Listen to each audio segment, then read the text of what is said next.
Hello students, पिछले video में अपन ने पादप कोशिकाओं में जीन स्थानांतरण करने के लिए वाहकों का उपयोग कैसे किया जाता है उस टॉपिक को कंप्लीट किया था।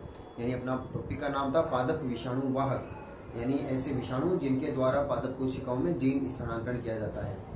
तो कुल अपने 4 प्रकार के विषाणु पढ़े थे जिनके द्वारा पादप कोशिकाओं में वांछित जीन का स्थानांतरण अपन कर सकते हैं, यानी उनको वाहकों के रूप में उपयोग में ले सकते हैं।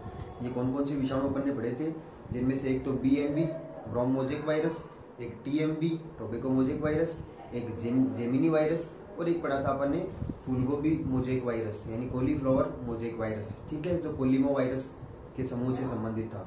तो इस प्रकार से कोलिमो वायरस, जेमिनी वायरस, BMV और TMV ये 4 प्रकार के वायरस अपन ने पढ़े थे जिनके द्वारा वांछित जीन का स्थानांतरण अपन पादपों में करते हैं, अर्थात इन विषाणुओं को अपन एज ए वेक्टर के रूप में यानी वाहक के रूप में काम में लेते हैं, ठीक है। तो इस प्रकार से अपना जीन स्थानांतरण की जो क्रियाविधि थी वो वाला टॉपिक कंप्लीट हो गया है। शुरू से अपना चल रहा था जीन स्थानांतरण, जिसमें जीन स्थानांतरण करने के लिए मुख्य रूप से अपने पास 2 विधियां थी। एक तो प्रत्यक्ष विधि जिसको अपन ने विषाणु वाहक रहित विधि भी कहा था, जिसमें अपन ने किस किस प्रकार से बिना वाहकों की सहायता से सीधे ही जीन स्थानांतरण पादप कोशिकाओं में किया था। फिर दूसरी अपन ने पढ़ी थी अप्रत्यक्ष विधियां। अप्रत्यक्ष विधियों के अंदर अपन ने प्रत्यक्ष विधियों का दूसरा नाम अपन ने दिया था वाहक मध्यस्थ विधियां, यानी जिनमें अपन जीन स्थानांतरण वाहकों के द्वारा करते हैं, जिनमें अपन जीन स्थानांतरण वाहकों के द्वारा करते हैं। ये वाहक अपन ने 2 प्रकार के पढ़े थे। एक तो पढ़े थे प्लाज्मिड वाहक, जिसमें अपन ने TI प्लाज्मिड और RI प्लाज्मिड जो एग्रोबैक्टीरियम टुमेफिशियंस और एग्रोबैक्टीरियम लाइसोजीन्स जीवाणु से संबंधित थे, उनके बारे में पूरी क्रियाविधि पढ़ी थी। बड़ा क्वेश्चन बनने के चांसेस है, वहां पर पूरा डिटेल से अपन ने पढ़ा था एग्रोबैक्टीरियम के द्वारा जीन स्थानांतरण कैसे होता है। फिर दूसरे प्रकार के वाहक पढ़े थे अपन ने विषाणु वाहक, जो पिछले वीडियो में अपन ने पूरी किए हैं, यानी कौन कौन से विषाणु है जिनको वाहक के रूप में उपयोग करके अपन पादप कोशिकाओं में जीन स्थानांतरण करते हैं, ठीक है। इस प्रकार से जीन स्थानांतरण की क्रियाविधि अपनी पूरी हो गई थी।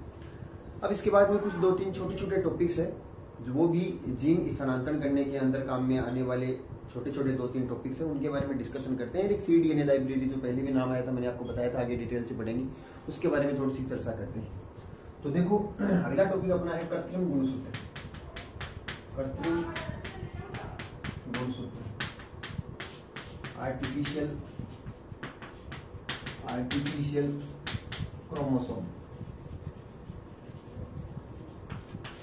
कृत्रिम गुणसूत्र क्या होते हैं? देखो ये भी वाहक ही होते हैं जिनके द्वारा पादप कोशिकाओं में जीन स्थानांतरण किया जाता है। अब आप सोच रहे होंगे कि वाहक तो TI प्लाज्मिड, RI प्लाज्मिड, कितने सारे विषाणु ये भी हो गए हैं, तो फिर कृत्रिम गुणसूत्र बनाने की क्या जरूरत पड़ रही है वाहकों के रूप में काम में लेने के लिए?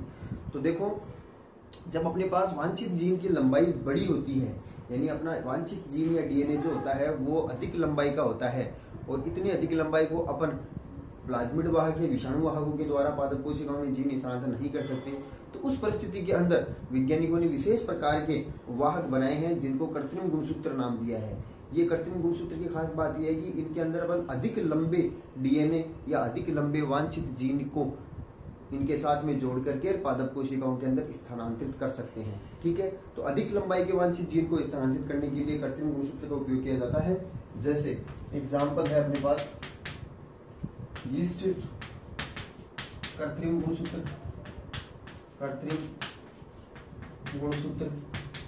जिसको शॉर्ट में बोलते हैं याक, ऐसे लगा सकते हैं, याक गुणसूत्र हो गए। यीस्ट आर्टिफिशियल क्रोमोसोम्स, ठीक है। दूसरा है अपना एग्जाम्पल जीवाणुवीय या जीवाणु कृत्रिम गुणसूत्र, तो यहाँ पर BAC छोटा सा एस लग जाएगा, क्रोमोसोम्स।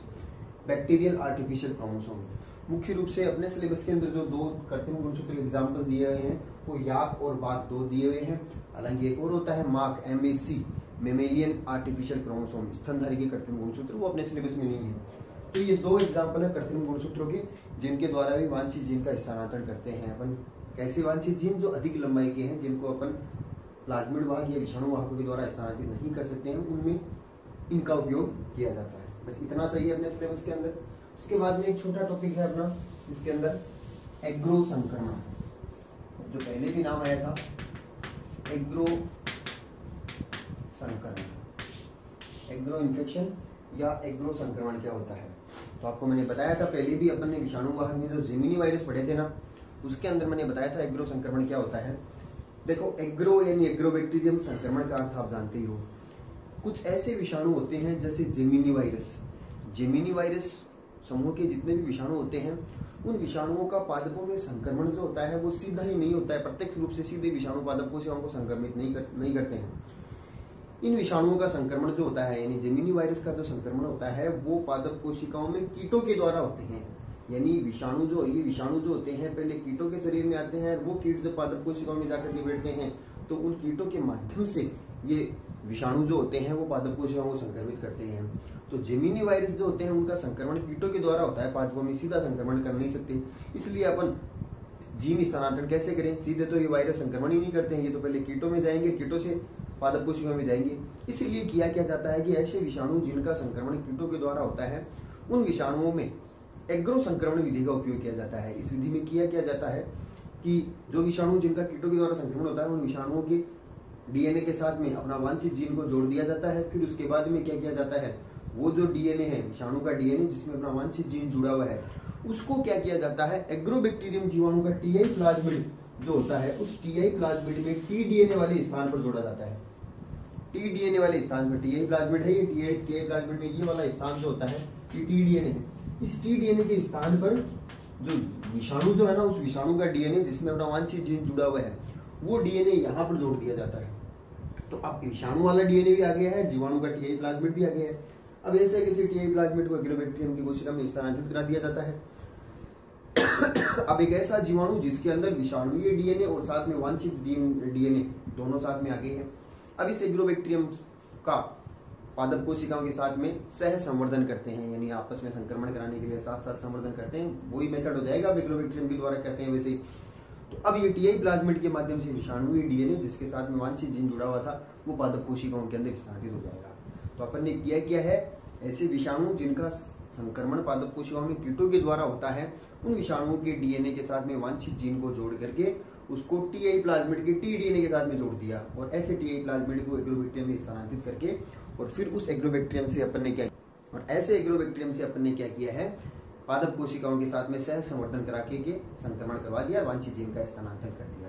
तो ऐसी विधि जो होती है उसे कहलाते हैं एग्रो संक्रमण, यानी एग्रोबैक्टीरियम से संक्रमण करवाना विषाणु का, क्योंकि विषाणु सीधा पादप कोशिकाओं में स्थानांतरित नहीं हो रहा है, संक्रमण नहीं हो रहा है, कीटों के माध्यम से हो रहा है, जैसे जेमिनी वायरस का। ठीक है, ये हो गया एग्रो संक्रमण वाला टॉपिक अपना। अब उसके बाद में है अपना ऐसे कौन कौन से पादप अभी तक तैयार किए जा चुके हैं वैज्ञानिकों के द्वारा जिनमें सफलतापूर्वक जीन स्थानांतरण किया जा चुका है, यानी जीन स्थानांतरण करके ट्रांसजेनिक पादप अभी तक बनाए जा चुके हैं। उनके कुछ एग्जाम्पल्स दिए हुए हैं अपने बुक के अंदर। यानी ऐसे कौन कौन से द्विबीजपत्री पादप है जो ट्रांसजेनिक बन चुके हैं, यानी जिनमें जीन स्थानांतरण सफलतापूर्वक किया जा चुका है, और ऐसे कौन कौन से एक बीजपत्री पादप हैं जिनमें भी वांछित जीन का स्थानांतरण करके और ट्रांसजेनिक पादप बनाए जा चुके हैं। तो दोनों के कुछ एग्जाम्पल्स दिए हुए हैं। सबसे पहले अपन करते हैं द्विबीजपत्री ट्रांसजेनिक पादप। द्विबीजपत्री ट्रांसजेनिक का अर्थ तो आपको पता होगा ही। ट्रांसजेनिक पादप मतलब जीन स्थानांतरण कर किए हुए, किसी दूसरे जीन का स्थानांतरण इन पादपों में किया गया है। ट्रांसजेनिक पादप कौन कौन से हैं, तो कुछ एग्जाम्पल्स दिए हुए हैं अपने ट्रांसजेनिक पादपों के अंदर। देखो जैसे है तंबाकू, ट्रांसजेनिक पादप में द्विबीजपत्री के अंदर एग्जाम्पल आ जाएगा तंबाकू। इसके बाद में है पिटूनिया।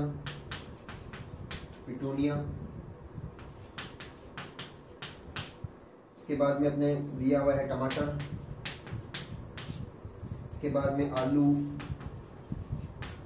सूरजमुखी, बैंगन, तोरिया, गोभी की जितनी भी जातियां हैं, फूल गोभी, पत्ता गोभी की जितनी भी जातियां हैं वो सभी द्विबीजपत्री में ट्रांसजेनिक पादपों में एग्जाम्पल हो जाएगा। कपास, सोयाबीन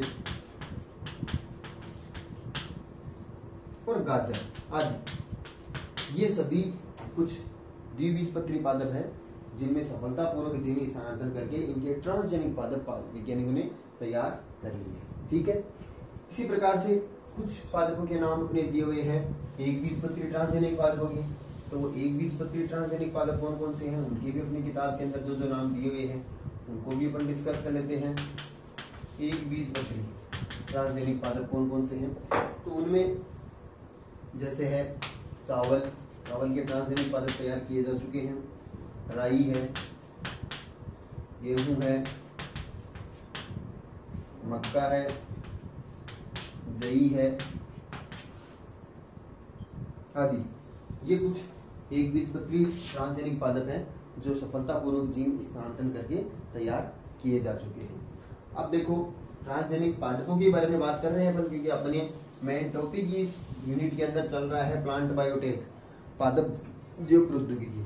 मगर मैं आपको बताऊं ट्रांसजेनिक जंतु भी तैयार किए जा चुके हैं। जैव प्रौद्योगिकी इतनी अधिक आगे रिसर्च कर चुकी है कि ऐसे जंतु भी बनाए जा चुके हैं जो ट्रांसजेनिक है, यानी उन जंतुओं के अंदर किसी बाह्य जीन का स्थानांतरण उनके शरीर में किया गया है। ऐसे जंतु भी तैयार किए जा चुके हैं। इसके अलावा परखनली शिशु, नाम सुन रखा होगा सबने, टेस्ट ट्यूब बेबी, परखनली शिशु जैसी अधिक लेटेस्ट जो टेक्नोलॉजी है वो भी जैव प्रौद्योगिकी की देन है, जिसके अंदर शिशु का निर्माण जो होता है, शिशु का निषेचन की क्रिया जो होती है, शुक्राणु और अंडाणु में निषेचन जो होता है, वो निषेचन की क्रिया माता के शरीर से बाहर, यानी जो माता के शरीर में होता है निषेचन, आंतरिक निषेचन होता है, वो निषेचन जो होता है वो बाहर टेस्ट ट्यूब के अंदर निषेचन करवा करके और भ्रूण का निर्माण बाहर किया जाता है। फिर उस भ्रूण को माता के गर्भाशय के अंदर स्थानांतरित करके फिर आगे की पूरी प्रक्रिया माता के शरीर में होती है। तो इस प्रकार से ऐसे दंपति जिनमें निषेचन की क्रिया नहीं हो पाती है, उनमें निषेचन बाहर टेस्ट ट्यूब में करा करके नए बच्चे उत्पन्न किए जाते हैं, शिशु उत्पन्न किए जाते हैं और इस प्रकार के बंध्यता को दूर किया जाता है। तो ऐसे शिशु को परखनली शिशु बोलते हैं। ट्रांसजेनिक जंतुओं में बहुत सारे जंतु ऐसे तैयार किए जा चुके हैं जिनमें वांछित जीन का स्थानांतरण किया जा चुका है। जैसे मैं एग्जाम्पल दूँ आपको, एक गाय बनाई गई है ट्रांसजेनिक काऊ, जिसका नाम दिया गया है रोजी। रोजी गाय का नाम है जो ट्रांसजेनिक है।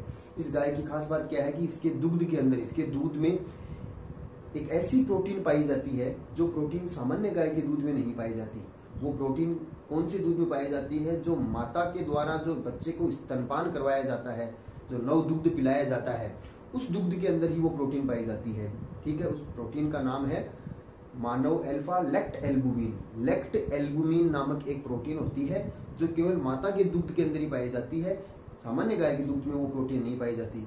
इसलिए अपन कहते हैं कि बच्चे के संपूर्ण विकास के लिए जो प्रोटीन, जो दूध होता है वो माता का दूध सर्वोपरि है, यानी वो उसकी तुलना के अंदर गाय का दूध जो होता है वो कम पोषण प्रदान करता है, क्योंकि लेक्ट एल्बुमिन प्रोटीन नहीं पाई जाती है। तो वैज्ञानिकों ने क्या किया, इस लेक्ट एल्बुमिन को बनाने वाला जीन जो है ना, प्रोटीन है तो प्रोटीन को कोई ना कोई डीएनए या जीन्स बनाएगा। तो लेक्ट एल्बुमिन प्रोटीन को बनाने वाले जीन को एक सामान्य गाय के शरीर के अंदर स्थानांतरित कर दिया। अब स्थानांतरित करने का प्रक्रिया मैंने आपको पहले ही बताई गई, ऐसे नहीं कि गाय के शरीर में इंजेक्शन लगा दिया है। गाय की जो भ्रूणी अवस्था होती है, जब नया जन्म होता है तो उस समय पर भ्रूण बनता है, तो भ्रूणी अवस्था के अंदर ही कोशिकाओं में लेक्ट एल्बुमिन को बनाने वाला जीन स्थानांतरित कर दिया।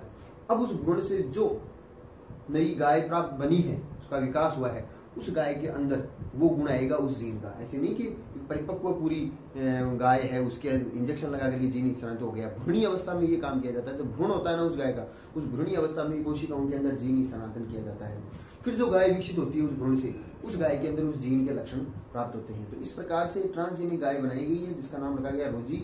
इस रोजी गाय के दूध की ये विशेषता होती है कि इसके अंदर मानव प्रोटीन जो होती है ना, लेक्ट एल्बुमिन, वो इसके दूध में भी पाई जाती है। तो एक एग्जाम्पल दिया मैंने रोजी गाय का। ऐसे बहुत सारे ट्रांसजेनिक जंतु बनाए गए हैं जिनमें किसी विशिष्ट लक्षण को देखते हुए जीन का स्थानांतरण किया जा चुका है। ठीक है, तो ये अपना जीन स्थानांतरण वाला टॉपिक आज अपना पूरा होता है।